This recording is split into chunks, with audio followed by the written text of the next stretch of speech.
That Sober Guy podcast contains adult content, merciless truth, and emotional nudity. Listener discretion is advised.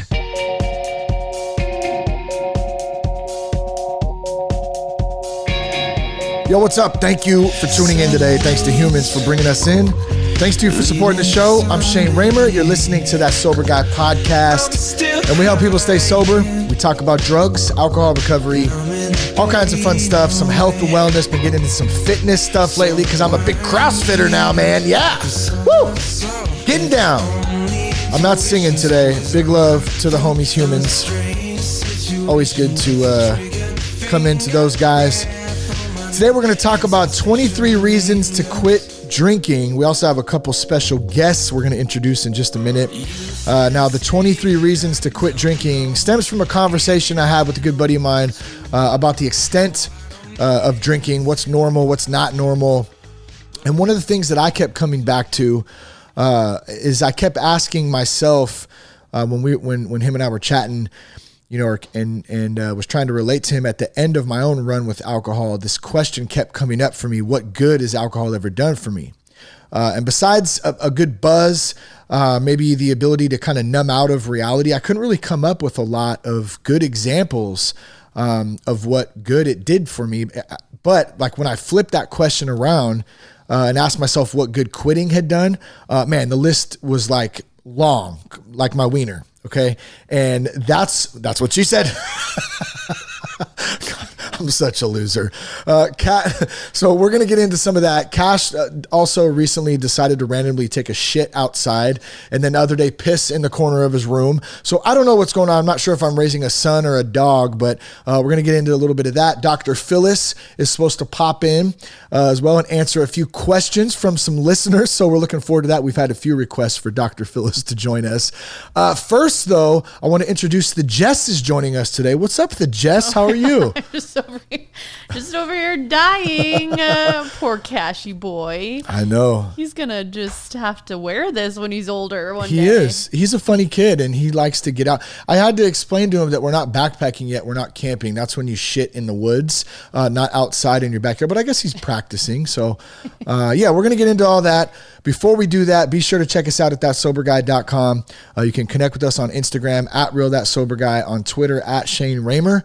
Finding the right treatment for addiction and mental health illness can be tough, and that's why Sober Guys continue to partner with Foundation's Recovery Network. Foundation stays true to their mission. They hold high ethical standards, and they provide treatment in a nationwide network of residential and outpatient programs. Foundations has built the industry's leading research and outcomes program to fulfill each commitment to not only their patients, but their loved ones as well. Families just as important and a big part of the work that Foundations does. So to learn more, you can go to foundationshelp.com/soberguy. That's foundationshelp.com/soberguy, or you can call 833-81-SOBER. That's 833-81-SOBER. You can talk with an admissions coordinator about treatment options. They can answer any questions for you. Give them a call. You'll be well taken care of. I promise. Okay, so did you also know that we have a course out? It's called How to Navigate the First 90 Days of Sobriety. I haven't talked about it in a while.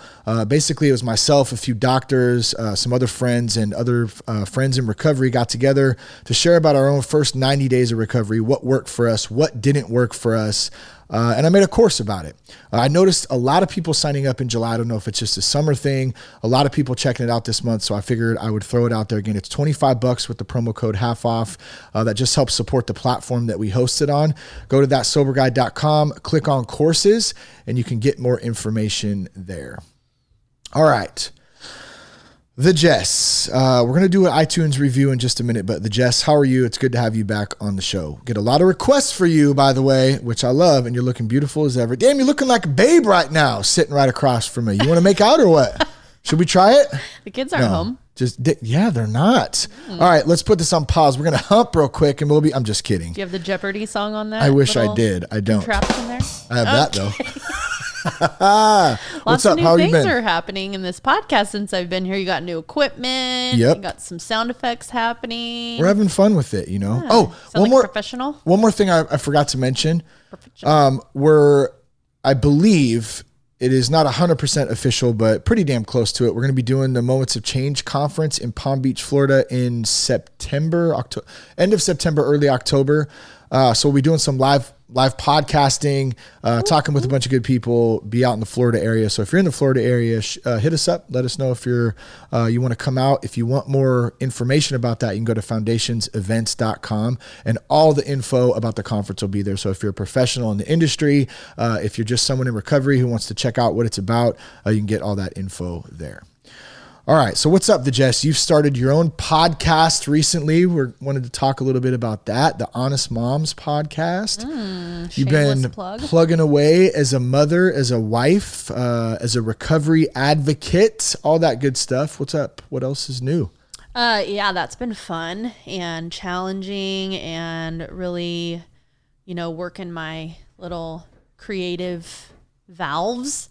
It's a good way to put it. With a good friend, Rachel Bobbs, and we just talk about, we talk a lot about motherhood and kind of the challenges in that, but then we also just speak to women and just kind of encouraging them and, trying to just kind of spark a little inspiration and just reminding them that, like, there's still a life to live, there's still dreams to have, and inspiration to be inspired. So we just try to, that's good. Keep that flame stoked. Are you having fun? That Yes. is the most important question Yes, I'd like to ask. Yes. I've a couple people, I heard you started a podcast, whatever, and how's it going? And every time I'm just like, it's fun. It's a lot of fun. We're having a lot of fun doing it. So it's been fun, and I'm learning everything I know from the best. From Shane Raymer. Oh, stop it. You little... Yada. Oh man. No, Yeah. it's been cool. Yeah. No, it is. It's been fun. It's been a lot of fun. Yeah. Working with Rachel and just kind of collaborating with someone else has been a lot of fun too. Really neat to, she's amazing at keeping us organized and on track. And she does all of like the website and the graphic kind of end of it. And then I'm doing all of the like editing and, Yes. That's been podcasting, cool. And that's You're doing the thing. been really fun. Yeah. The editing stuff is no joke, huh? I like it. Yeah. It's neat. I like it. Yeah, there's a lot to it, and you guys are doing a great job. If you're a mom out there, check it out, or tell husbands, tell your ladies, dudes, tell your chicks, whatever it is, check it out. Yeah. And it's I think it applies to, you don't have to have kids to listen to it either. There's a lot of encouraging stuff and story sharing, all that kind of stuff. Totally. A little comedy here and there. Yeah. Yeah. You do not have to be a mom. That's what we actually just kind of posted a little bit of that disclaimer on our Instagram feeds, because we were like, I had somebody say, oh, well, I'm not a mom, but I'd love to listen. I'm like, yeah, please listen. It's for women of all kinds. One of the other things we've been up to is CrossFit lately, right? Yes. We talked a little bit about that lately. I wanted to read a review from one of the latest iTunes reviews. We'll do that occasionally. This one comes from Rick from the Sunshine State. What's up, Rick? He says, keep it up. This is a great podcast that focuses on sobriety, but often branches off into other aspects of life. I particularly enjoyed how recently Shane has discussed his journey into fitness and CrossFit. I've listened to the podcast on and off for years. I've been sober on and off in years, currently sober for the past month. So congrats on that, Rick. 30 days is huge, man. And Rick says he's also focused on improving his fitness as a big part of his recovery. So thanks, man. I appreciate the review. And it's good to know, we totally talk about recovery and trying to stay sober, what that looks like for a lot of people, or just maybe I've even been going off a lot lately because I've been talking to a lot of people who they might not necessarily have this huge problem where they need to go to rehab or they need anything like that. Everyone's kind of story is different. But I feel like there's a lot of people out there who just maybe want to just take a break from drinking for a little bit. You know what I mean? It's such a normal part of our culture and what we do, from sports to stress to, birthday parties and whatever the hell the occasion is. There's always a good excuse to have a few drinks. And, for the most part, for a lot of people, there's nothing wrong with that. Some people just want to take a damn break. And that's kind of what, the topic of today is, like 23 reasons why, or 23 reasons to, quit drinking or take a break from drinking for 30 days or however, for a week or whatever it is, and just see kind of how you feel. So, that brings us into this CrossFit thing where I want to kind of take it back to that real quick. And then we'll get into some of this other stuff, and we'll introduce Dr. Phyllis. She's supposed to be here in just a little bit, and I'm really pumped to talk to her. But the CrossFit thing, we had Noel Min last week. If you missed last week's podcast, so a big shout out to Noel and everyone else at Vacaville North CrossFit, Vacaville CrossFit North out here. We got a great gym. There's a lot of good people in there, a lot of good coaches, a lot of people who care about fitness and health, but just people in general. And I think that makes the environment very good, from beginners to people who are like just badasses. But Jess, what has your take been on kind of diving into this? I think we've been into it for about 5 months now, almost probably going on 6 months, I think in August this month. Has it changed your outlook on stuff? Has it changed how you feel? Because it's not just about physical stuff. There's a ton more mental stuff, I feel like, when it comes to fitness, staying mentally fit, physically fit, whether it's CrossFit, going on a run, a walk, whatever it is. What are your thoughts on it there, Jess? Yeah, it's been super fun, super challenging, different aspects of challenge, physically, mentally, like you said. Like, I think for me, more than anything, it's been a mental challenge. And I find myself loving it so much that, after the workout, I'm like, I hate it. And then, but actually I do love it even after. But you don't like to look at the beginning of the workout though. You want to know you don't want to know what's coming. You just want to show up and be like, hey, this is what we're doing. Cause I'll get on the app. Funny? I'll be like, hey, we're going to do this, that, and the other day. And you're like, don't tell me. I don't want to hear. Yeah, even as far as like surprised. Who the coach is. Shane's like, oh, Noel's a coach today and we're doing blah, blah, blah, blah, blah. And I'm like, well, I don't want to know. I think that's kind of funny that we're different like that. But sometimes I'll check it. Sometimes I will. Like it just depends on the day. It depends how you're feeling that day. Yeah. But I really I love it. During, I'm like, why do I do this to myself? But then at the end, it's like, wow, that was amazing. And then 2 hours later, I'm like, can't wait for tomorrow, So, and then just getting up every morning and like making it happen. That's like definitely a mental thing that, I've been able to kind of overcome where, I wake up, I don't want to go, the mentality that way. But now it's just really been fun to be able to want to go. And okay. What? Right now, Shane has like got the camera in my face. I'm taking a picture of you. Look at that. I know, but geez. I need a pic of that, babe. Threw me off. Okay. I got a couple. So, yes. I really am loving CrossFit. Here's the thing about it. I used to think, oh, CrossFit, like never, like that's not me. That's not for me. But deep inside, like a subconscious thing was like, that is me. Like I could do that. I would always think to myself, like I could do that. But I never deemed myself worthy, I think, of it for some reason, thinking like, oh, my body can't do it, or I'm not mentally ready or something, or I'm old or whatever. And so I have a friend that I work with, and she's crazy CrossFitter, and she's amazing. And, in so many ways. And, she had just joined up on this different gym, and I'm like, oh, and so it was a definite step out and stretching for me. I don't know about you, Shane, but to say, well, yeah, I'm the asshole who showed up the first week and did one of the freaking tryout things or whatever the hell it's called. We don't even know what it was called. I don't even know what it was called. Like still, a games or something. Well, it's for the games, so you it's like a test basically to see how you do. And I'm like fat and like not mobile one bit, and they're like, "Yeah, you can do it." And I'm like, "Okay, cool." I think I about puked all over myself. 200 pull ups? It was ridiculous. And here's what made it ridiculous though: is everybody was watching. Everyone was standing around watching me. And I have Mirage and Danny. I know I talked about this already on the show. I think I talked about it with Noel last week, but it's so funny. And I don't want to, I'll leave it at that, but it made me step out of my comfort zone. Yeah. That's the only thing I was getting at. For me as a woman or whatever, I was really like, even just saying, yes, I want to go try that was stepping out of my comfort zone. But I did. And Shane, I think having Shane along my side was very helpful too in that. And so anyway, we went. And like Shane said, everybody was super helpful. There's so many different, modifications. Yeah. Can you scoot up a little bit on the mic too, please? Thank you. Okay. Thank you. And everybody was super helpful. And, you don't have to be some crazy CrossFit person or even an in shape person to, walk into the gym and like do the exercise. Your ass is going to get kicked, but like just to actually do it, there's plenty of ways to do it. So anyway, Seth awesome. asked me, how long before you're wearing a CrossFit shirt, bro? So Seth, pretty soon I'm about to drop the $25 and pick myself up a CrossFit shirt and I'll be official. Yeah. Do it. That'll make me official, right? Yeah, I guess so. Kind of, sort of. I think, you already got the socks. Okay, this fool comes home with the socks. He's like, but hasn't pulled up. I'm like, what? See, it's like the CrossFit socks now doing? They're Oakley socks. And then he's like, well, okay, don't pretend. They were socks. You're like, I'm doing rope climbing today. Well, I'm climbing that rope like a son. But the thing about it is I didn't even realize that that's what the socks were for. I just thought it was a look.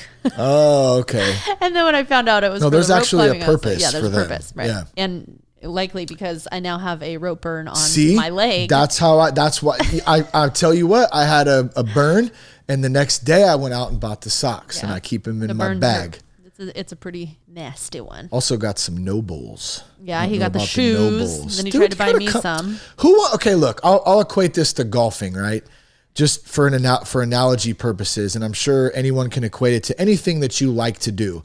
Do you want to go do what you do with shitty equipment? I don't want to go out to the golf course and play around a golf with a set of fucking McGregor clubs or something, okay? Or some shit from Kmart. That doesn't make the experience fun. I want to play with good shit. Kmart. Okay? I'm not saying you do. I'm just saying Nike, CrossFit, you Metcons. You do, but the Metcons are legit. A lot of people prefer Reebok. I mean, there's all kinds of different stuff. But I have Nike. to say though about you always have to.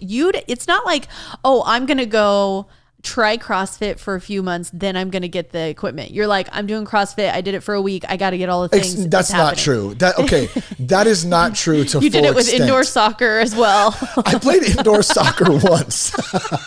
Never played soccer in my life. I got shin guards and some socks. Okay, they're still sitting out in the garage. They've been worn one time. Your bike, the top of the line mountain bike and helmet. It is not the top of the line mountain bike. Okay, like a Santa Cruz. If I went out and spent $5,000, that would be top of the line. Okay. I get you though. And yes, there is some truth to that. I gave CrossFit like a month, 2 months. I wonder what it is about I'll tell you what it is. Even when I was a kid, let's say, okay, back in the day, for those of us who remember 80s, 90s, Huffy, like if you were a kid and you rolled around the neighborhood, okay? All your little buddies were around the neighborhood. And we did BMX stuff. If you were the kid that rolled up on the Huffy, that's sad. You got made fun of. That's sad. I'm sorry. That kid has nothing Probably to do not. with the Huffy, and he's just trying to do as the an dang adult, thing. I completely get it. I was such a little asshole, and so were all my little buddies out there. But you know what? I feel like you should just shit. rock the Kmart shoes just because you were that kid. I did have. You should be punished. I did have Kmart McGregors. I'm talking at about one right point now. for my right now. I'm talking about rolling up into CrossFit with some pro wings. Who wants to see me? Oh, pro rings XJ 900. Oh, to the pro. XJ 900s. Who remembers those? Who remembers pro wings? I will say I never worry about when Cash or Lucy play a sport. They're always top Maybe of the line, that's some shallow shit that goes on in me. I don't really know what it is. I don't know what it is. Here's the thing, and I'm not a materialistic, like super overly. I mean, I like nice shit. Don't get me wrong. You like nice shit. You're not materialistic, but you like nice shit, and I think it has something to do with like your performance. I think you. It does. I feel like I perform better mentally, where you're like, I need to have the things. Could be. Do the thing. Maybe it's that fake it till you make it type of shit. I don't know. But here's the thing. I also, there's a big contrast in this too. I also would make fun of myself and I would never do this. Like show up to CrossFit on the first day or the first week with like the Nobles and the Rogue shirt or whatever sport it is or whatever. I would not come and have all the stuff because I think that's worthy of being made fun of too. You at least got to have some sort of entry and knowledge into the game or into the thing that you're doing.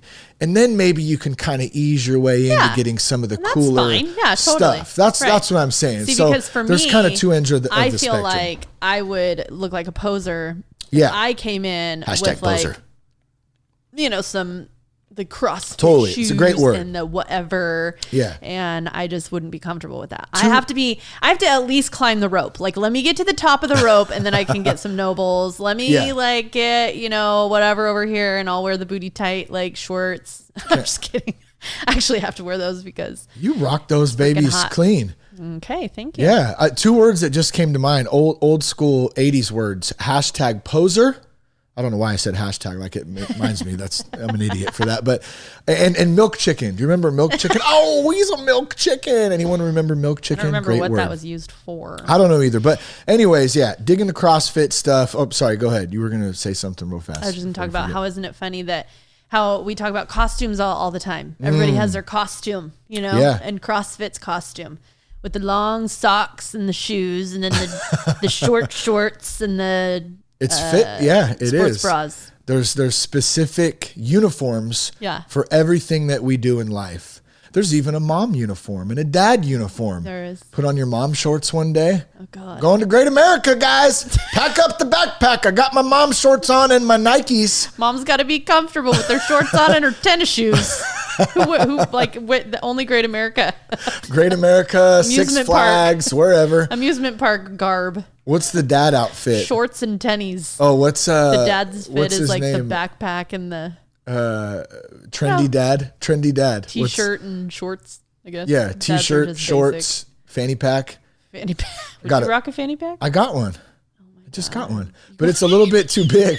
See, trendy dad, here I am, sling it over my shoulder. Hey guys, how you doing? I'm not trying to steal his bit. Oh, that but was John, no. What's his name? John? Trey Kennedy. Did Trey Kennedy do the trendy dad one? Yeah, he had the fanny pack slung over his chest, trendy dad. But here's what was funny. You showed me that. So what is Trey? We should probably He's a comedian. plug it so anyone can find it. I think it's at Trey Kennedy on Instagram. Yeah, it's fun. It's hilarious. He did a bit about trendy dad. Trey and Kennedy. And then he did like a trendy dad. Yeah, came in. Hey guys, how you doing? And then he was all the characters, and he did like a teenage kid, which was hilarious. Oh yeah, 14-year-old. God, Dad, I did already do it. And he had like braces or something. Yeah, pick up your shoes. I don't want to pick up my shoes. What do you want me to do now? I just picked up my shoes. What do you want me to do? What should I do now? Yeah. Oh my God. Smart ass. So true. Funny stuff though. But yes, we all got our costumes. We all have the roles. Yeah. You know what's funny? I was getting into some of this John Maine meditation stuff recently too, and he was talking about how we compartmentalize all these parts of our lives. Like we have these certain roles that we play, which we do. But then he went into talking about how we're whole people too, and it disconnects us from self. And here I go diving down this serious hole now real quick, but which is fine. But when we're whole, we can connect to spirit, to inside, to heart, to like who we really are as people, where when we're in these roles, we're compartmentalizing parts of our lives and we can't connect wholly to ourselves. I know that might not make a lot of sense. I don't want to really want to get into all of it right now because I don't quite understand all of it myself, but I thought it was kind of interesting in the hat thing and trying to be the worker guy and the, dad and the husband and the friend and all these different roles that we play. It's fucking confusing, I guess is what I'm saying sometimes. And you can really get lost in that stuff.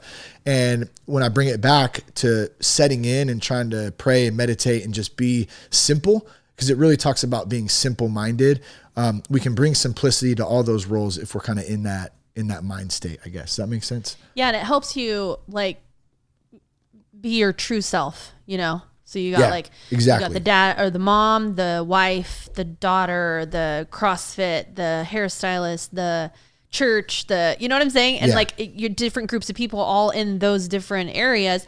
And then it's like, but then there's one true self of who you are, who is your real being, that whole person, like you said, and then just being that person in all of those, those compartments. Yeah. That's a true. It's weird. Yeah. That could be a good future episode. I think I'll take a little quick note of that here in my brain. Life, bro. We're going to get deep into life, but Cash and Kaysen, that's some other stuff I have in here, or otherwise known as Dale and Brennan. Step Brothers. Anybody seen the movie Step Brothers? Man, I should have got a sample up of Step Brothers. But if you've seen that movie, they are step brothers and they're hilarious. And Cash and his little buddy Kaysen, which is how many days apart are they?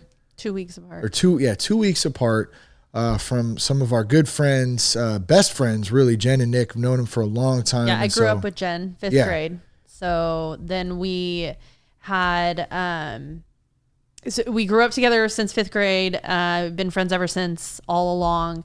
And then we decided on our second, we both were having our second. We were like, how cool would it be if we got pregnant together? And we actually did. And that was a trip. And so yeah, 2 weeks apart, and they're both boys, and it's freaking comedy seeing them interact. Well, they are. Yeah, they're hilarious. And they're my God. And they think they're like bros. They're like, everything's like bro and man. And yeah, I did. No, you didn't. And like, yes, you did. And oh my God. I was cracking up because kids fight sometimes and arguing over stuff. And Cash he was tired. He kept coming in. And Kaysen's being a Rudy Pants, and I don't know what to do. A Rudy Pants. He kept calling him. I said, hey boy, what's a Rudy Pants? First of all, you're not liking what he. I don't know. He's just being a big Rudy Pants. He's all pissed off. So we had him funny. over for a slumber party the other night. Yeah. After a big, humongous day in the sun and the pool and everything else. So we got home and neither one of them wanted to be around each other. And so they were just being hecka mean to each other. We're like, okay, you two just need to go to bed. Well, that's when Cash decided to piss in the corner of his room, which the I don't world? know. Yeah, I didn't. Cash is the kid that's going to be, wherever with the friends and be like, watch this, and like do something stupid. And then we're going to, have to like get a call home, or like something's going to happen because we're always trying to tell him like, dude, don't be that guy. Yeah, like, totally. And I'm just thinking of something too, since it's Shark Week or nearly close to Shark Week, and we're talking about stepbrothers. Someone got some air. Snap! I still hate you. Still hate you. Such power. It's raw power. Dad, what are you doing? It's Shark Week. Okay, here's the deal.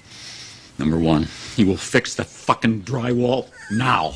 Number two, you have 1 month to find jobs or you're out in your asses. I will arrange interviews for Monday and you will go. Dad, why are you talking to me like this? I'm your son. I'm not buying that crap anymore. Today, I saw my own son use a bicycle as a weapon. You yelled rape at the top of your lungs. Mom, I honestly thought I was going to be raped for a second. Will Ferrell's He had hilarious. the craziest look in his eyes, and at one point he said, let's get it on. That was about the fighting. I'm so not a raper. Look, I didn't touch a drum set, okay? I witnessed with my eyes your testicles touching my drum set. All right, that's it. That's it. You two guys leave me no choice. No television for a week. What? We are so serious, guys. You're fucking high. Are you out of your mind? Goes in Robert's wall safe, on. and it's gonna stay there. No! This house is a fucking prison. I'm playing bullshit. That's good stuff. That movie's great, and I don't know, like, you can play clips and stuff. I don't know. what? I always trip out that Copyright? I'm gonna get in trouble for copyright stuff on yeah, because you never know, and as long as you're commentating through it. I don't know. if I laughing play counts. clips and please don't sue me. Don't fucking sue me. It's in good nature, damn it. We're promoting the movie, bro. Go see it. Go see it. Step Brothers. No, but so Cash and Kaysen, definitely stepbrother moments, and They're just funny. pretty hilarious. And then the other thing that I mentioned at the beginning of the episode was, we talk about backpacking. I took Cash backpacking recently. When you go backpacking, you have to take a shit in the woods, right? For some reason, Cash decided to come over the other day and walk inside and go, hey, I just took a dump outside. And we went, that's funny, man. He goes, no, I really took a dump outside. I said, really, dude? You did? And he said, yeah, come look at it. I think he showed you, right? I didn't during go. dinner time. Oh my god. We're sitting at the dinner table and he comes in and he's like, I just pooped outside. We're like, what? No, you didn't. He's like, yeah, I did. We're like, no. And then Lucy's like, what? Let me see. And she goes, and then we hear the, oh gosh, this Lucy can't green. even handle Cash. Lucy's like, ew, you're gross. He's Stop such a it. boy. Like, yeah, everything that Lucy is not, Cash is. Like, she just can't understand why. I know. Why are you like this? Yep, all boy, that's for sure. So let's talk about yesterday what? when I fell out of the car. Oh my gosh, I forgot about that. I only reminded fell out myself of the because car. I tried to put my foot up on the chair and my ankle's a little swollen.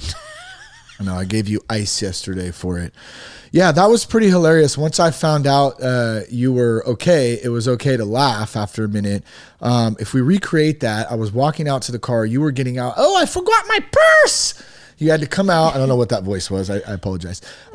You tried to attempt to get out of the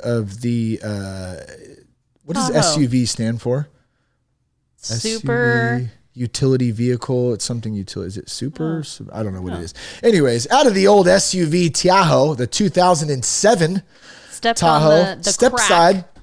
Yeah, stepped on the old crack in the driveway, rolled your ankle over, and proceeded to go down on your ass and then full scale flail out, arms overhead, drop your drink.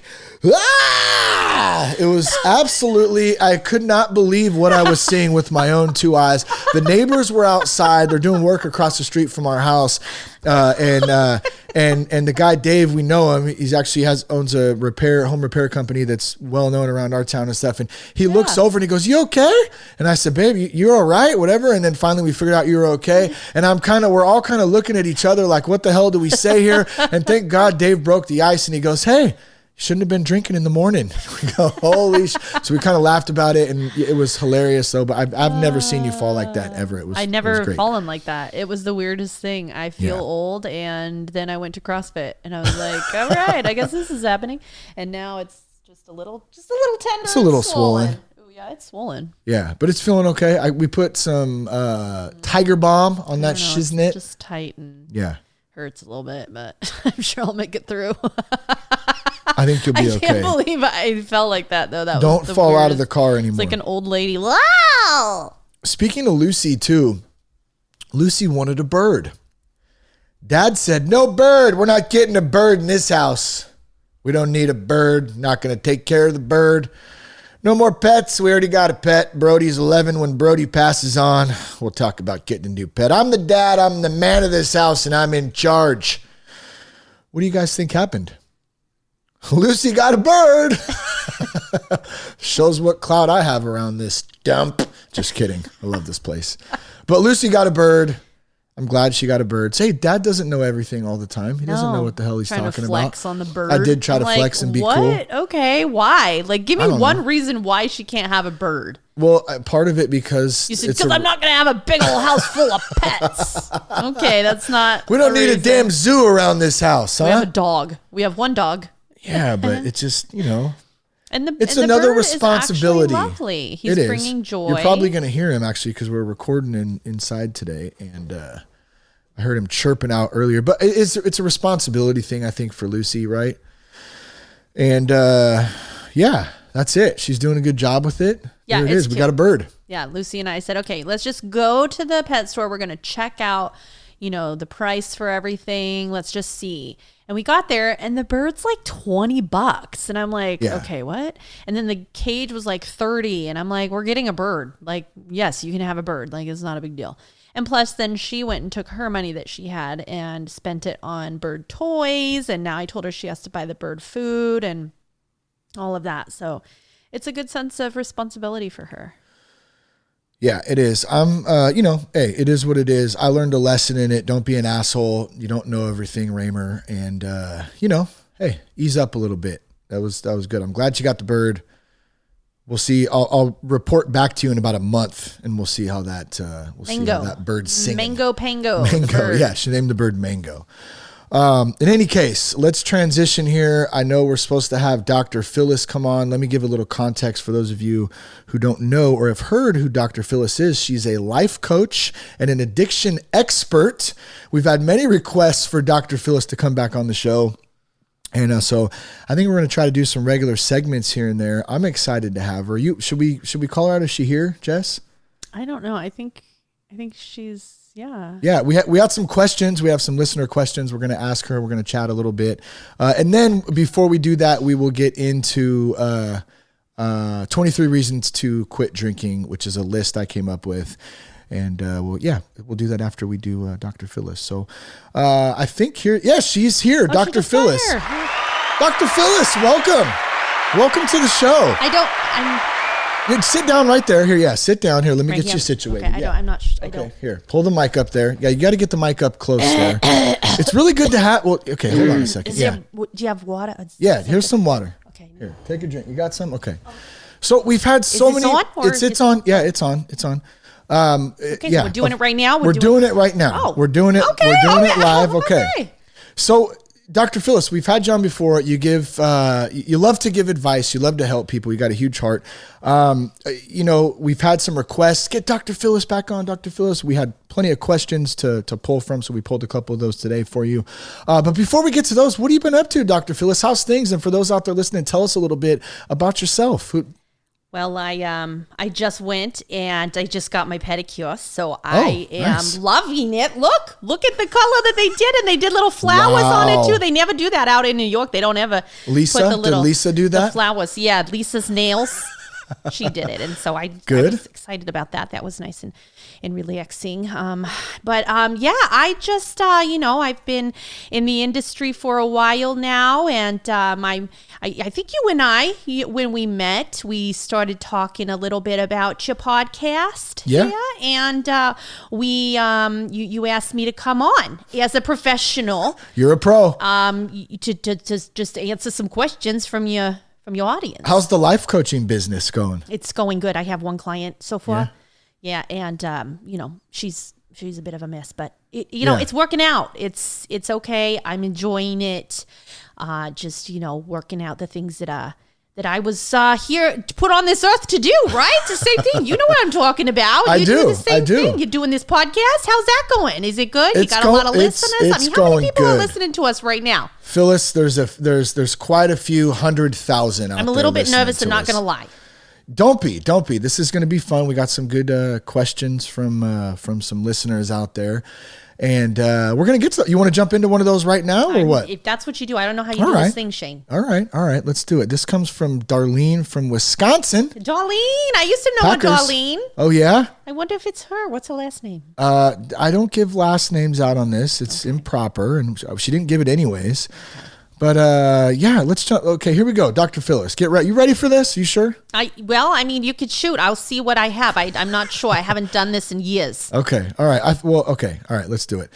Okay. Darlene says, I'm concerned my 27-year-old may have a problem.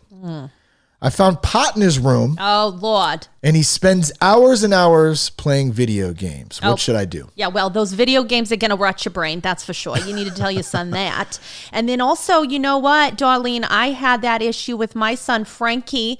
One time I found pot in his room as well. And guess what I did with it? What? I smoked it. Oh, you did not. I did. I smoked Phyllis. a little bit of it. And you know what? I didn't like it at all. Oh, Phyllis. I got way too high, and I didn't love it. And so I asked my son, I said, why, Frankie, why are you doing this? What's the purpose of this? You're getting all high. You're out of your mind. I don't understand. You can't be tossing pizzas in my restaurant and getting all high like that.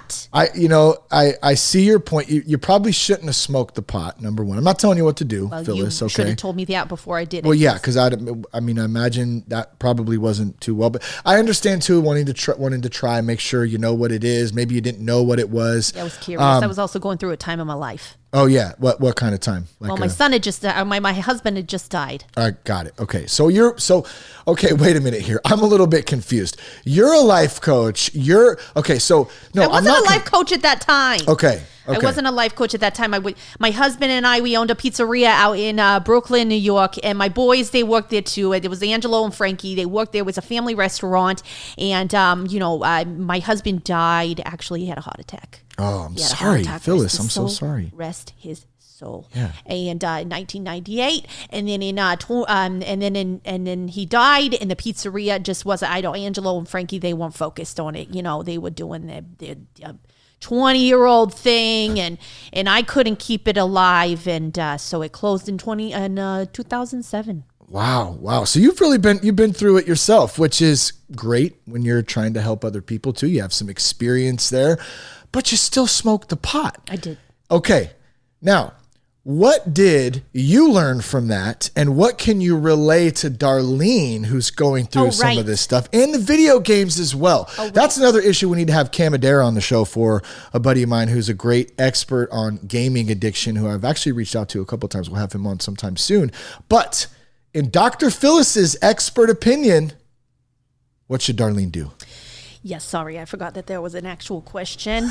Darlene, okay, so, how old is the son? Did she say how old? He's 27. Okay, 27, so. Sounds like he needs to get a job. Well, yes, and maybe, you need to kick him out. My boys that just moved out a year ago, and I am an empty nester now, and it has been something else that I'm going through in my life. But anyway, back to Darlene. I just feel like maybe, Darlene, you need to have a talk with your son, okay? Maybe brew up some coffee, maybe take him to a coffee shop, maybe take him somewhere that you're not at your home and he can't yell at you, right? Because sometimes they like to do that. Does your sons yell at you? Yeah, exactly. They try to tell me, Ma, you don't know what you're talking about, and I tell them, yes, I do. I've been living longer than you have, and then I threaten them to get out of my house, but now they're out of my house and I'm sad about it, now right? You can't threaten him that That's anymore. right, I'm sad. So anyway, I say talk to him, take him to a place, maybe get a slice of pie or go to the coffee shop. Why do they call it pie in New York? Well, because it's a pie, Shane. It looks like a pie. Got it. Okay. You All Californians and your ranch with your pizza. Hey, everybody likes ranch on their pizza out here. What, you have an issue with that? Yeah, I don't understand it. We used to charge for ranch in the pizza. No way. You used to charge people for ranch. Yeah, 25 cents. Oh, I would never come in your establishment as a Californian. We like ranch on our pizza. We don't want you there. Fine. We don't want you there. We'd rather have a red-blooded New Yorkers come in and have the pie with no ranch. All right, so you're the ranch Nazi. All right, get it. All right, so video games, not your cup of tea. You have a little experience with that. You say talk to him, talk to the son. Darlene should talk to the son, have an open conversation with him. Obviously, communication. There's always something to say about communication, right? When I was studying for my PhD, they said always communicate your points. And so you want to let your son know that you're not okay with him smoking the pot and playing the video games in your basement, okay? Great Tell advice. him, get yourself a life, son. Great advice. I think you're going to get a lot of calls for life coaching. I think with that so, advice right there. That's beautiful. I'm developing an Instagram. Okay. Yes. You're doing. Yeah. We talked about that earlier in the pre-production on our call before we agreed to have you on. It's in development. So we will get the Instagram up and running. And then you guys can ask me all the things, and I can coach you whatever you need. Exactly. Yeah. So we'll get that out on the next time you're on. But let's do one more question. I know you got to run. You got a big appointment with that client of yours coming up. So this comes from Jerry from Kentucky, and Jerry says, "I think I have a gambling problem, but I'm not sure. I lost $5 last week." And here's the context of this. "I bet my buddy who could drink more beers in an hour. I drank 37 beers. He drank 38. Should I be concerned about my gambling?" Well, 37, 38 beers is a lot of beers. What's his name? In 1 hour. His name's Jerry. Jerry. Oh, Jerry. I know a Jerry. He was just like that too, actually. And you know who else had a gambling problem? My husband. Ronnie. Really? Yeah, Ronnie. What did he like to bet on? I think that's why he had the heart attack. I think that's what happened. I think that he was gambling too much, and then the boys was coming after him, and he couldn't take it anymore. In the pizzeria, it was just too much. Yeah, that's okay. So back to Jerry's problems, not your own, Dr. Phyllis. We appreciate you sharing, but he's got a gambling problem. So he also drank 37 beers in an hour. That kind of seems to be a little bit of an issue in itself. Is he still alive? Apparently, he sent the message. If I drank 37 beers in an hour, I'd be on the floor, Shane. I would be on the floor. I think I would too. I don't understand how you're still alive there, Jerry. God has a purpose for you, okay? That's why he's keeping you alive after 37 beers, okay? So that's what I'm saying is reach out there, okay? Call me up when I get the Instagram on, okay? You find me on there. You come and I will give you some coaching, okay? We'll figure out what that purpose is that you have in your life, because I know that it's something good, Jerry. And, all this betting and everything else, maybe we could put that to a good purpose. He lost $5. What do you think about him betting the $5? I think is that an issue? I think that $5 is $5. Yeah, but the betting principle itself, is that an issue? Well, that's gambling. It's gambling. Do you and you don't approve of gambling? I don't approve of. I'm a Catholic. I don't approve of gambling. Got it. Okay. I don't approve of any of that. You go to church on Christmas and Easter? I go to church on Christmas and Easter, and Angelo and Frankie, they come with me every year. Actually, last year they didn't come, and I'm working on that, and that makes me a little bit sad, but... You watch the Notre Dame games? No, I don't. I'm... Credit Jim Gaffigan for that comment. I'm not a big baseball fan. That's football. Technically, I guess. Yeah, see, that's what I'm saying. I don't know. I'm not a sports fan. I don't listen to sports. I think it's, that and video games, they rot your brain. They're pointless. They're pointless, Shane. You got to work and you got to stay with what's your your family, philosophy? What do we do? You got to go to the church. Got it. Okay. Well, hey, it was great having you on, Dr. Phyllis. Shane, this was so much fun. I enjoyed it thoroughly. I am so excited. You call me up. You have me on any time now that I'm out here in California. We'll have you back for sure. We encourage those listening out there. If you have questions for Dr. Phyllis, I'll give out the email actually on this one. Just put in the subject line, Dr. Phyllis question. Send them to that. Let's see. What the hell is my email address again? Sobriety. Sorry, I forgot. What kind of podcast is this? What's happening over there? It's Bush League, damn it. It's Bush League. Sheesh. It's sobriety@thatsoberguy.com. You can send them there, put Dr. Phyllis questions in the subject line. You can also hit us up on Instagram @realthatsoberguy. DM me, make a comment when we post up this show if you'd like to hear more. One more time, Dr. Phyllis, good luck with the coaching business. We'll talk to you soon. Thank you, Shane. Good to talk to Dr. Phyllis. Oh, did I miss her? You totally missed her. Like, what happened? I had potty break. Take a dump or what? Oh, well, yeah. Good Lord. She was awesome, man. She's got this coaching business going on. She's so sweet. Yeah, she's so knowledgeable, too. So the business must be thriving. A bit of a biatch, too, though. You know she can really just try to... I can't believe she charges money for ranch. Yeah, who does that? Are you kidding me? It's ridiculous. Would never go to that establishment ever again. Ranch dressing. Maybe next time we'll have you both on. Let's jump into 23 reasons to quit drinking. Here it is, the meat of our podcast here. So let me give a little context on this, and Jess, feel free to jump in on any of this stuff as we go through these lists. I had a conversation with a buddy of mine, and we were talking about how do you kind of know if you're drinking too much. I feel like there's a lot of people out there who necessarily they don't want to go to rehab. Maybe they're not, it's not affecting their job, but maybe it is too. Who knows? There's all different types, but to this specifically, maybe somebody just wants to take a break and see what life is like without relying on alcohol specifically, to kind of ease some of the stress, to ease some of the stuff you're going through, to have fun, to make it less awkward in social situations. That's really what, what we were talking about and what the context of this list is and how it came about is I started thinking about it. Well, I was asking myself towards the end of my own drinking, like, what good has drinking ever done for me? And I couldn't come up with a lot of answers for that. And so I thought, why don't I make a list? We'll talk about what good it's done, from what the good from drinking, and then the good that's came from quitting. Okay. So we're going to go down this list right here, and we're going to start with the good. What good has come from drinking? This is personal to me. Maybe you can relate to some of this stuff. Maybe ask yourself the same thing, or ask, yourself about somebody that you love. Has there been any good that's come from their drinking? So first on the old list for me was what's good is, I'm like stumbling all over my words here. The good from booze is what I put down on the notes here. Escape. I got to escape a lot. When we get high, when we drink, we can escape things. We can get numb. Also put numb down. So escaping and being numb. The ability to not give a shit, or at least act like it for the night. It gave me that ability to not really care. No matter what was going on, whether it was in that moment or whether it was in life in general, what was going on that time in my life. I just didn't care. It gave me the ability to talk some smack, to get a little bit of an attitude with people. Did you ever experience that yourself? And when, you have a few drinks and you kind of get that liquor courage. That's what we'll call it. Yeah. It's that liquor courage. You get mouthy, you talk shit. It relieves all of that inhibition, and the true self, the true speak of what you want to say comes out.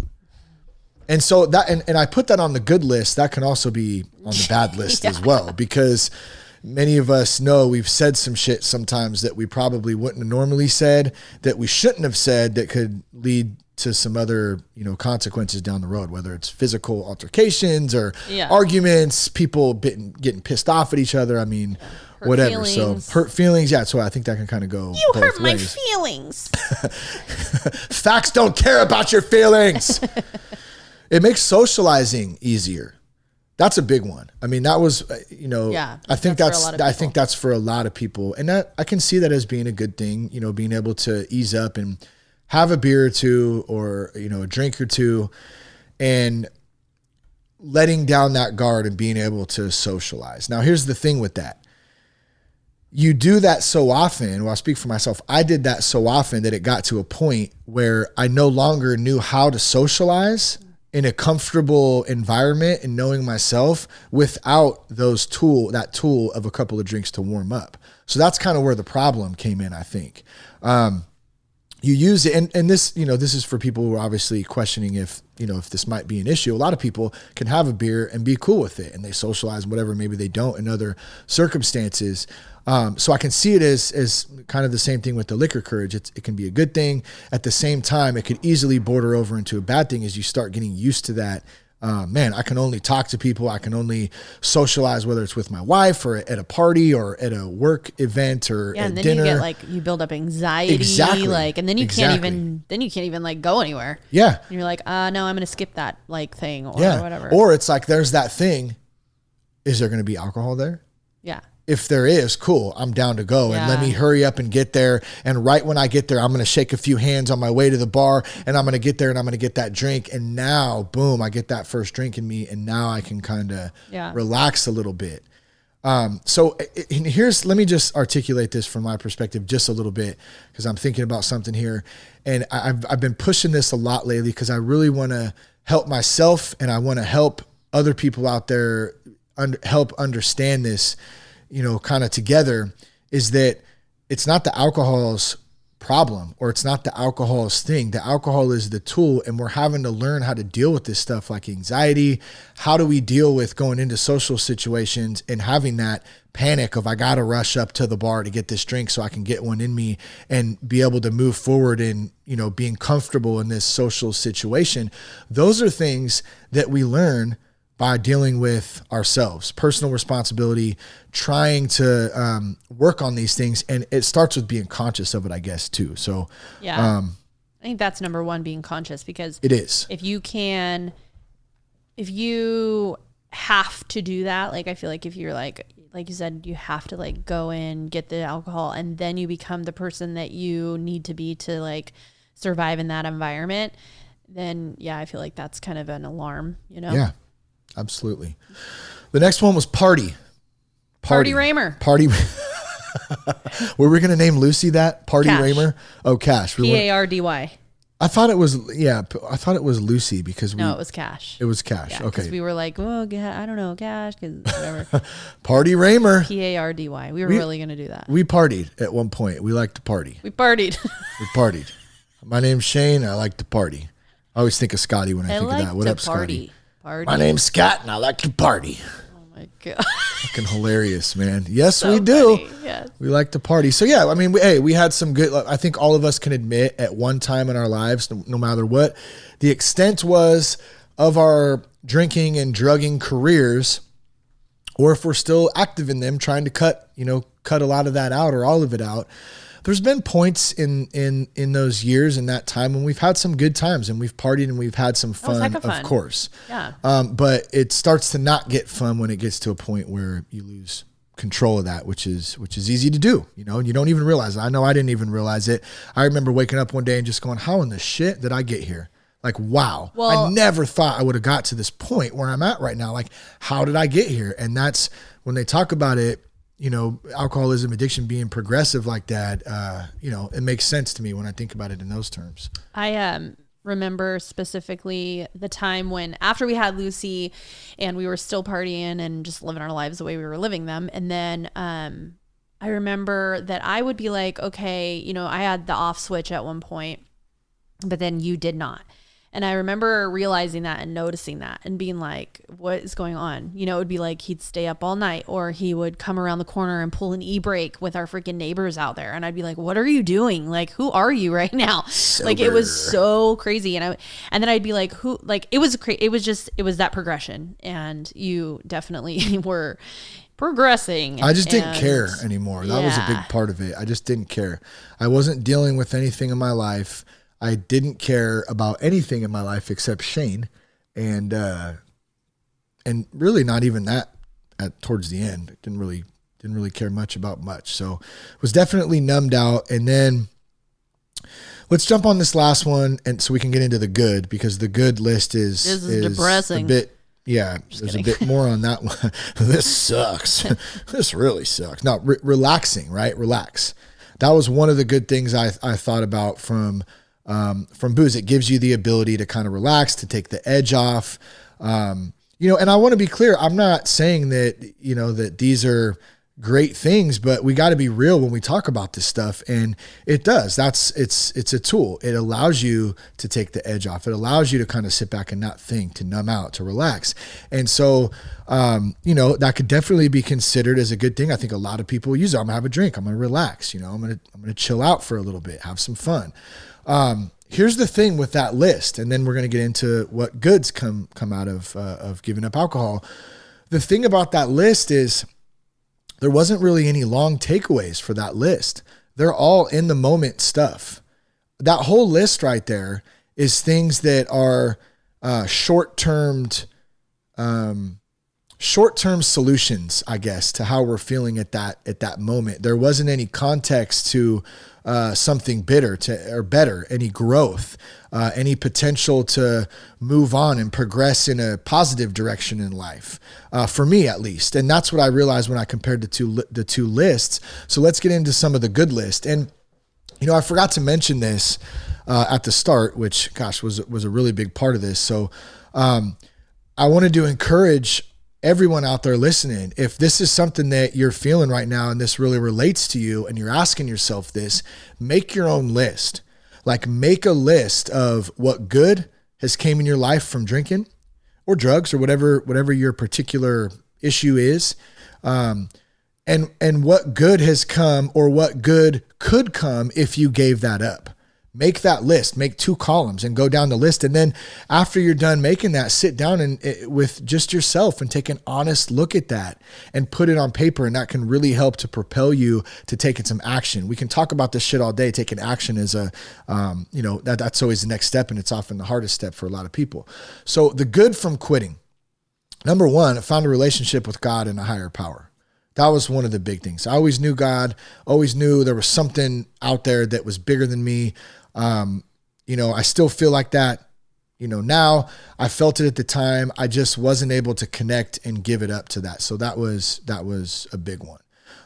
Found a recovery program to deal with life, found some community, found some people that were like me, that understood what I was going through. I figured out I wasn't alone in that. And then the prayer and meditation practice, diving into that, all that came from me cutting out the tool that I was using to deal with all my shit and of alcohol and drugs, and implementing a program, God, and a prayer meditation practice, and practicing these things over, you know, the last 5 years, to take the place of that tool that I was using. I want to stop there. Do you want to comment on any 3 of those, or should I just keep going, or what? Okay, I'm going to keep rolling then. Cause I know we're already almost an hour in, and we still got a few more to go through. The other thing, what good has come from quitting? No hangovers. Jess, how much time did we waste as a couple with hangovers? Days. I remember waking up that next morning after an all-nighter, or not going to sleep some nights and just staying up all night into the morning. Ugh, God, it makes my stomach hurt just thinking about gross, it. I know. And, you know, going to Murillo's and getting food and like or going to get it and bringing it back home and just being like a zombie all day and trying to eat literally back like into laying down, like just not even like the day didn't even exist. No. And I think about the days that we're living now and I'm like, what a waste. We wasted a lot of time in that, in those recovery days. Sad. So not only did we waste the time doing a lot of the dumb stuff, we wasted the time trying to recover from those hangovers, from not doing anything. You literally physically, emotionally, that's mentally like traumatic in so many ways. The aftermath of it? Yeah. Totally. Ugh. So no hangovers. Can't imagine doing that with kids these days. No, it's insane that some of our friends, and I'm sure you can, I'm sure you know who I'm referring to at the time. It's not like I'm going to say who it is or whatever, but we had, friends who partied with their kids, hard, like partied with their kids? Not with them, but with their kids, like had to take care of their kids the next day. I mean, when we had to do that even in the first year or two with Lucy. They were a lot older than us, and they had like a family, and then I don't know. I mean, it's crazy. Insane. Yeah, it would be like, we're going to the baseball game, and after we have baseball games lined up, and we have to blah blah blah, and we're like, how are you doing this? Because we were dead to the world the next day. Oh, totally. Yeah, I don't know how. There's no way I'd be able to do that today. So, no hangovers. Our marriage. Would you say our marriage has improved since we got sober? Yes. Just a little bit, right? You're not pissed off at me all the time. Just sometimes. When you don't, get the freaking when I don't do what you want me to do and fill it up the correct way. Oh my gosh. Yeah, for real. Excuse me. You should put the ice in the ice chest to the right and not to the left, because if you do it to the right. Talk like that. And I don't say that. I would never say that. Just trying to make up Dump like the something ice in stupid. There. I know, but I'm not like that, at least. I know. But our marriage is definitely a lot better. Is it perfect? Hell no. We just got in a huge fight the other night, as a matter of fact. That was a rough one. Hey, believe it or not, people, if we're gonna keep it real, like, we love each other to death, but we fight sometimes. It's not, but our fight. I say fight, like it's not like it used to be, where it was like. What did it even used to be? Did it we was even just fight, like or did super. we just drink about it? Yeah, it was like super emotional, like emo, like real drama, like dramatic. Yeah. So it's just different now. It's so weird. We've. Now it's just we've like matured a little bit. We just yell at each other, and then we go on a walk together. And then we went on a walk and still didn't like each other very much, but ended up talking about it. And I mean, I guess that's the thing. We address it a lot faster. The process is different. Totally. It's not like that dark, like. It's not as immature. It's still immature to some extent, because I mean, any arguing and stuff is usually stupid, and it's ridiculous. But like, we know that we're not gonna walk around for days on end. I'm not talking to you. Like, that might last a little bit, take a break or whatever. But like, we have shit to do. We have a family. Like, life's too short for that. So we need to like just move on with it and address it, and then move on. And then move on. And I've learned a lot of that in recovery, like straight up. You know what I mean? Just growth. Totally. You just grow. I feel like I'm a better husband, a better father, a better son, a better friend, a better worker. All of those things combined since I quit. I mean, alcohol didn't make me better at any of those. It not at all. You might have thought so in the moment when you're drunk. Maybe, yeah. And you're like, I'm such a good son. I'm gonna call my mom happy birthday. And then she's like, yeah, hey son. Happy fucking birthday. I hope you're having a great birthday. Celebrating for me, or what's happening? Everything was a celebration. You celebrate everything when you're getting hammered. Yeah. I'm hammered drunk. Well, it's like you drink for everything. It's like happy, sad, mad, glad, mourning, not mourning as in day, but as in mourning. Right. And that kind of thing, that's how I can spell. That's how we lived. We bought a house. We did. We bought a house. I never thought we would buy. And when I say we bought a house, I always look at it as we're just renting a house from the bank. So I don't know. I have a weird thing with that. That's not like a status quo anyway. We're not like, we bought a house. I think that's why I feel like I have to say that. Like, it's like, we bought a house. It's not what it's We about. had a lot of help. Ton of help. From family, but I just like, Thank you. that's the other thing about that, is that we wouldn't, everything had to line up. That perfectly. family would not have offered that help if you were in the place you were in before. No. Do you know what I'm saying? Absolutely not. And so that's that's a part of all of it. I just had made a comment or posted something on Instagram about that the other day, like just about how 6 years ago I was in rehab, you know, and then 6 years ago now, like God's blessed us with so much like love and support and help along the way. Yeah. Like everything has had to line up, and it stems from not just giving up alcohol and trying to improve on stuff, but just being willing and being open-minded and being honest and trying, you know, the best that we can, because it took an act of God for us to own a home, like for real. Yeah. I mean, and that goes into this next part. What good came from coming out of giving up alcohol?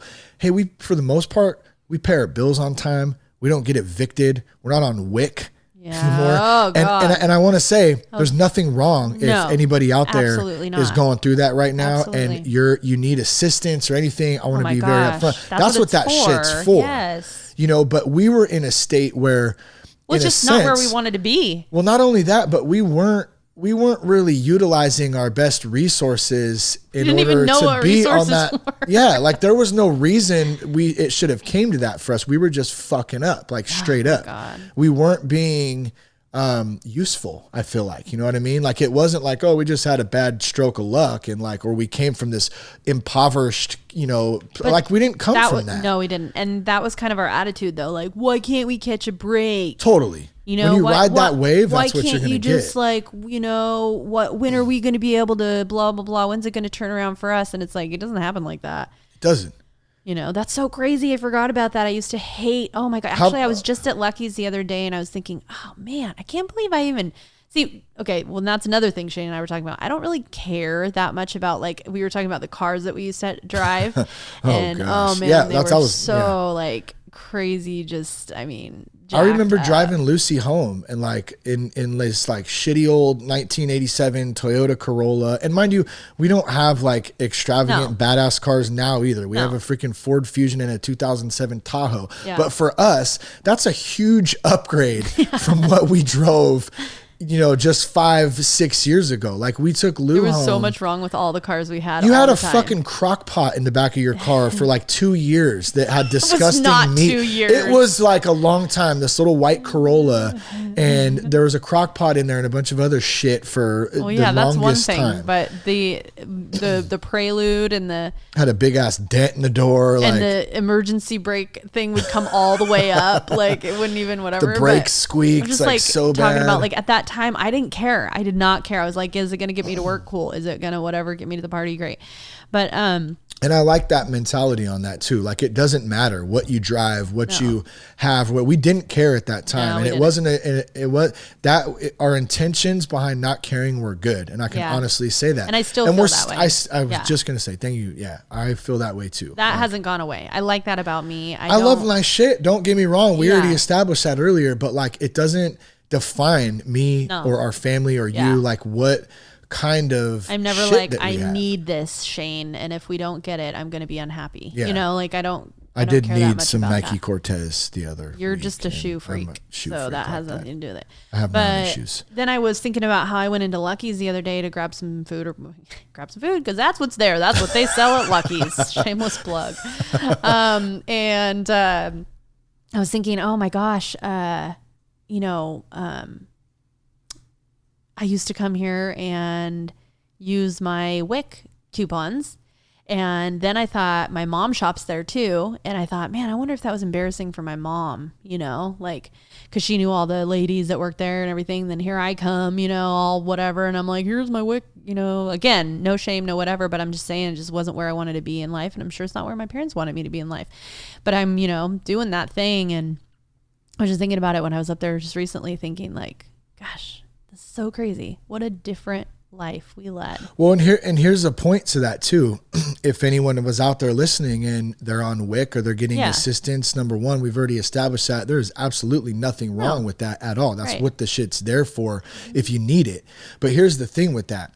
Personal responsibility and stepping up, like you just said, that's not where I wanted to be in my life right now. I had some other dreams. I had some other things I wanted to do. I didn't really think that was part of my life. you got to take action on it. Like we had to step up and take action and take the steps and be patient and do what it takes. And we continue to do that. We're trying to continue to grow and, be better parents and have a stronger marriage and help people and do all this stuff. Like it's this continued thing. We never get to a point where it's like, I've arrived, we're there. You know what I mean? And what I'm getting at is, if that's you out there, someone like that, like, man, inspire them, like tell them they're good enough. Like you can do whatever the hell you want. You don't have to settle. You know what I mean? Like this country gives us ample opportunities to do whatever the hell we want, to create stuff, to create businesses, to create communities, to all that stuff. But it's up to us to step out and go, I don't really care what anyone thinks. This is what I want to do. Here's my plan. I'm going to do it, and just kind of go for it. Yeah. And I think that a lot of that stepping out has, it takes a lot of courage, because when you step out,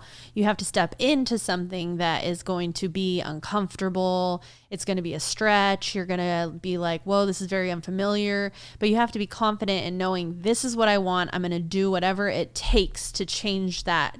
For Shane, it was rehab, and that was super uncomfortable. I was like literally changing his atmosphere and everything around him, leaving his family, doing all of that. He had to step into that and say, whoa, this is uncomfortable, and I had nothing about this. And that's what worked for me at the time too. I just want to say. That's what I'm saying. Yours was that, and nothing around this is, familiar to me. I don't love it, but if this is what I feel like I need right now to change, and that's what I'm going to do. For me, it was my faith, and it was going to church that night. I've never been listening to what was going on in my heart and the feeling that I had, and getting baptized that night. For me, I had never been to church.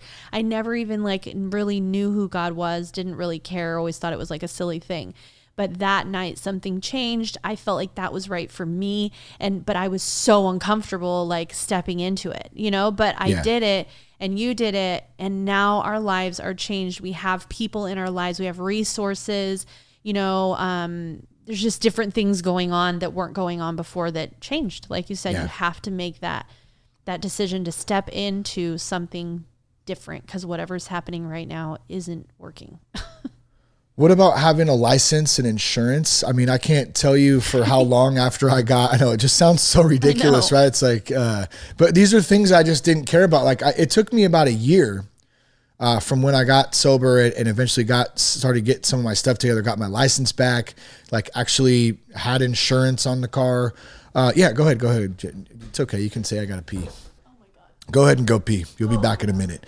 But yeah, I took about a year for me to go through, and I drove looking in my rearview mirror for, about a year at least, right around there.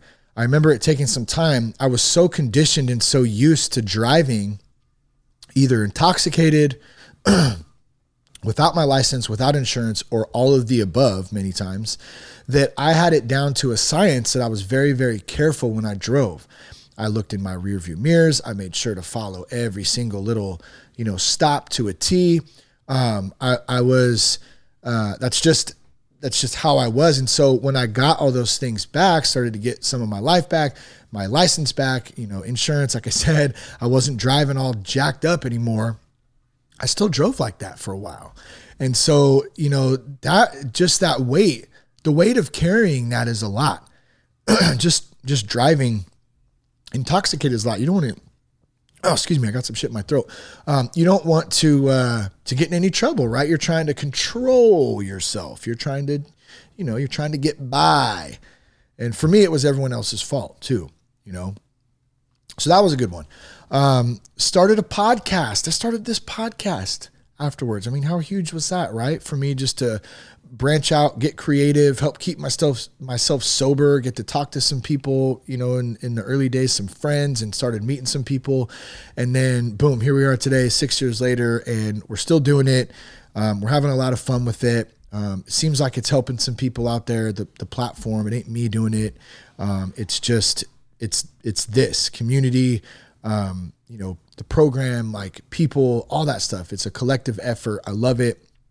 Would have never happened had I not got sober, right? And quit, or at least attempted to say, hey, I'm going to take a break. If that's you, you know what I mean? Maybe you just need a break. You just need to step back a little bit, reassess, get to know yourself a little bit without using drugs and alcohol as a tool.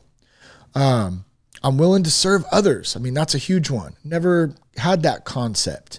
This one's a great one. My penis grows 1/4 inch every 6 days since I got sober. I bet nobody knew that one. Okay, I'm just kidding. Did I shock you there? Okay, I don't know. I didn't know if I was going to drop it in there, but it started to get true. I thought it was true. No, it wasn't true. Oh, I got a voucher here. I got a voucher. Oh, wait. No, it was supposed to be this one. Dang it. See, the crickets came on. Oh, I thought it was. I guess the penis growing 1/4 inch every 6 days is not true. Oh, son of a bitch. God, that was the longest pee ever. Good job. Does anyone ever congratulate you after you take a dump or no? Pee? Oh, you don't poop. That's right. Chicks don't poop. Chicks pooping is so gross. Oh my God, gross. All right, couple more, and then we're gonna wrap this thing up. I'm present in the moment. We're a lot better off financially than we were before. Do we have a ton of money? No. Are we way well off? Absolutely not. But we actually don't get our lights turned off or get evicted anymore. And our phone bill gets paid every month. You know what I'm saying? Gosh, we have money to put some groceries in the house, to go to a movie, normal shit that quote unquote normal. What is normal? I mean, I don't know. Who knows what the fuck normal is? But I always from a society standpoint, I always wonder, when people try to minimize sobriety or faith or whatever it is that we stepped into to change our lives, right? That worked for us. I always wonder when people try to minimize those things, I think, are we just in the season of life where we have now come to a point where we're like, oh, this is how you live life, or did it take for you to get sober, for me, did it take the things that we did for us to come to this point, or is it just, that's what happens in life. You mess up, you do your thing, and then all of a sudden then you get it, you wake up one day and it makes sense, kind of thing, or at least the general. But when I think about that, I wouldn't have been able to do the things I'm doing today if I still had the anxiety and depression that I was walking through. You wouldn't be able to if you were still drinking the way you were and the things that you were doing, absolutely not. You wouldn't, you would either have killed someone or killed yourself or got arrested or, whatever it was, if you were, drinking, driving, whatever. And I wouldn't even have been able to get out of bed, or who knows if I would even be alive. You know what I mean? Totally. So it does. It's not just oh, that's just the time of life you're in now. We got lucky, in other words.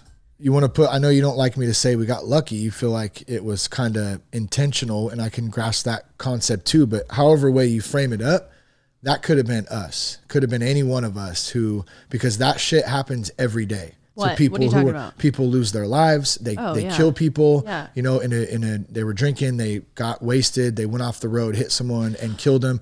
That kind of stuff happens every day to here I go again, the normal people thing, but just people who thought they were normal, living normal lives, whatever. And that shit happens, and it could have happened to any one. It could happen to any one of us if we're doing that kind of stuff. We don't even realize it. So I feel really lucky that we didn't do any of that stuff. We didn't hurt anyone. We didn't hurt ourselves. But I also feel like you took the opportunity that was presented when it was presented. Yes. And you took that and said, now's the time. Same with me. There was an opportunity that was presented. I could have walked away from it and continued living the life I was living. Yeah. But I decided to step out into something else. Well, and that's a great point, because I feel like God presents us opportunities every day. Right. But it's up to us to recognize what those are. And if we're so closed off from that spirit person inside of us, it's extremely hard to recognize when those opportunities come up. And the only way to recognize that spirit person is to get to know yourself a little bit. And you can't get to know yourself a little bit if you're constantly numb. In denial. Drugs, alcohol, denial. And numb, all that true. stuff. Yeah, you know what I mean?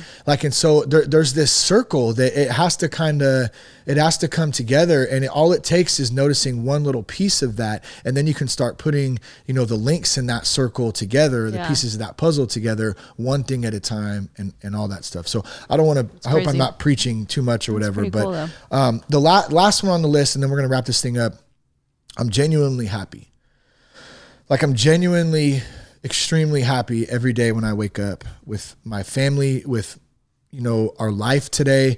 I'm so blessed with our kids, like you, Jess, you know, our extended family, you know, moms, dads, brothers, sisters, I mean, grandparents, friends, work relationships, new relationships in recovery, like all these beautiful things, and just continuing to learn, like my sponsor buddy, like a lot of opportunity. Like I'd never been happier in my life than I am today. And I can genuinely say that. And I'm not saying that everything's fucking perfect all the time. It's not. Absolutely not. But I've never been happier in my life, you know, than I am today after, you know, deciding to make that change in my life. So, you know, change. What song is that? That was Go ahead. That was Michael Jackson. Oh, Michael Jackson. Got it. Man in the Mirror. Man, I'm talking about the man in the mirror. Okay, sorry. Pardon me. Asking him to change his ways. Ooh, look at you. That's No, something could have been. Okay, it didn't mean keep going. It didn't mean. I could sing. Okay. To make a change. Oh wow, getting the high notes too. Love you guys. Thank you for listening today, Jess. Thanks for coming on the show. My pleasure. Yeah, Chick-fil-A. it was great to have you. Great to have Dr. Phyllis. You can check us out at thatsoberguy.com. Connect with us on Instagram at real.soberguy and at Shane Raymer on Twitter. Check out the Honest Moms podcast. Honest Moms podcast. Go to Spotify, iTunes, all that good stuff. Love you guys. Thanks to Foundations. Thanks to Humans. Peace, love, and respect. Keep your blood clean. I've been trying to keep my head on straight. I've been trying to keep my head on straight. You still say that I don't know anything about you. Oh, I don't know anything about you, but I know what you do in the back room. And you still say that I don't know anything about you. Oh, I don't know anything about you, but I know what you do in the